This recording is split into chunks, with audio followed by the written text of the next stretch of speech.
I'm Randy Cohen, Vice President of Research at Americans for the Arts. And I have been at Americans for the Arts since 1991.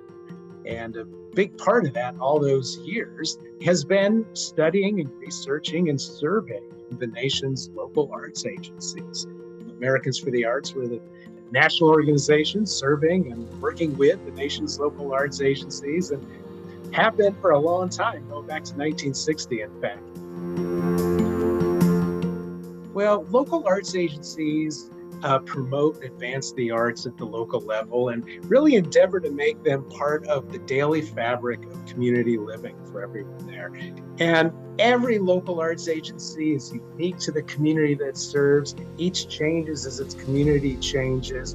No two are exactly alike. And back in 1960, there were maybe about 400 of them, and today maybe there's upwards of 4,000 local arts agencies. But that diversity, that's their strength, that's their superpower. And I think how local arts agencies have remained so relevant over the years. All, however, share the goals of sustaining the health and vitality of arts organizations and artists locally, and also making sure everyone in the community's got the opportunity to participate, engage in all the arts. One of the things you'll notice about local arts agencies is just all the different names that they have. Some are arts agencies, arts councils, arts commissions, arts and humanities, or maybe arts and science. You see arts and business in there, and then even more evolved names like Artswave or For Culture. Another way they connect with their communities and are unique to their communities is are they private nonprofit organizations? Are they municipal agencies? Nationally, about 70% of local arts agencies are private nonprofit organizations, and then the other 30% part of their city or county government. And even those public agencies, some are under the mayor, some are part of economic development, some are part of Parks and Rec.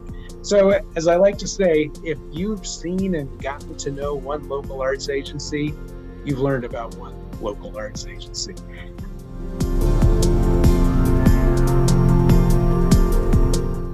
They generally do, one or more of several things. And so local arts agencies, they advocate, they research, they promote arts-friendly policies. And so they're trying to make sure that funding comes from the public sector to the private sector to all the arts across the entire community, to fund arts organizations, to fund artists, to make sure there's arts education, every student's receiving quality arts education.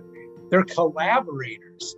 Effectively all local arts agencies, I'll call it 90%, partner with a chamber of commerce, a social service agency, economic development or tourism agencies. And about 3/4 of them partner with 3 or more. So connecting the arts across the community, that's a big part of what local arts agencies do.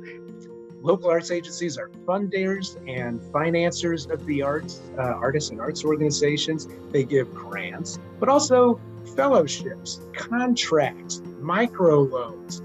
They were hugely important with the federal pandemic relief funding. And so local arts agencies work to funnel millions and millions of dollars to their arts community. Local arts agencies are programmers. Sometimes it's festivals or arts maker spaces. I like to say local arts agencies provide gap programming. And that is, they'll identify a gap or a cultural need in the community, and they'll plug that gap. Sometimes as the demographics of our communities evolve, or if there's a big immigrant population that may be growing, and there may not be arts or cultural organizations that are part of that community yet. And so the local arts agency will work to maybe bring in outside artists or arts organizations to connect with that community. Cultural planning is one of the fascinating things that local arts agencies do at any given time. About 1/3 of the nation's local arts agencies are involved in cultural planning. And that's, asking the question, where do we want our community to be culturally, in 10 years, in 20 years? And it's a very community inclusive process. So it's not just artists or arts organizations, it's the faith community, business leaders, government, all the different parts of our community are part of that. And it's one of the fascinating ways that cultural planning has changed over the years. And that is, it used to be kind of about more money for artists and more money for arts organizations. And really now the question is, how do we build a healthier community through the arts? We see local arts agencies pushing themselves and the arts and culture community on the issues of diversity, and equity, and inclusion. And nearly half of local arts agencies have policies related to diversity of board or staff or their allocations process. Yet there's also challenges. You know, when you look at the chief executive level of local arts agencies, vast majority are white, and so there's an underrepresentation of people of color in the leadership of local arts agencies. And just again, another way that local arts agencies are increasing the vitality of the community is through cultural facilities. And while many local arts agencies fund them, they also may be creating that single opportunity for exhibition or performance space. Again, you know, what are the cultural needs of the community? And the local arts agencies are there to support the organizations doing that work or to fill the gaps.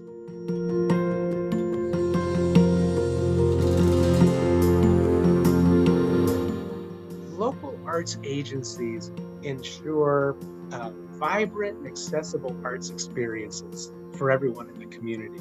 And they're essential tools for community leaders as they work to build strong, vibrant, equitable, and inclusive communities, especially as we come out of the pandemic, you know, where there's so much focus on economy, promoting social cohesion. And that's something where the arts are so strong. And so I've just really hit on the findings from the DataArts report because they're so powerful.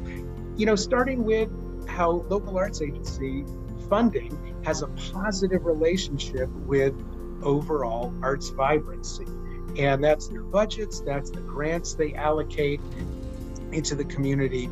Because when they support the arts, you know, they're supporting more than just quality of life. They're also building healthier communities, socially, educationally, economically. They also promote well-being. You know, we think about unifying and connecting our communities. We know from public opinion surveys, 72% of the public says the arts unify communities regardless of age, race, or ethnicity. 73%, the arts help me understand other cultures in my community.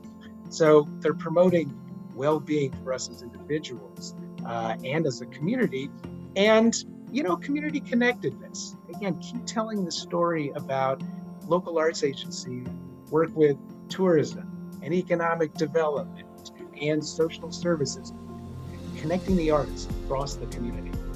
Because when we invest in the arts, we're not investing in a frill or an extra, we're investing in an industry. For more information about SMU DataArts research, please see the links in the video description and visit our website. Make sure you subscribe to our newsletter to stay up to date on the latest in arts research, and be sure to follow us on social media.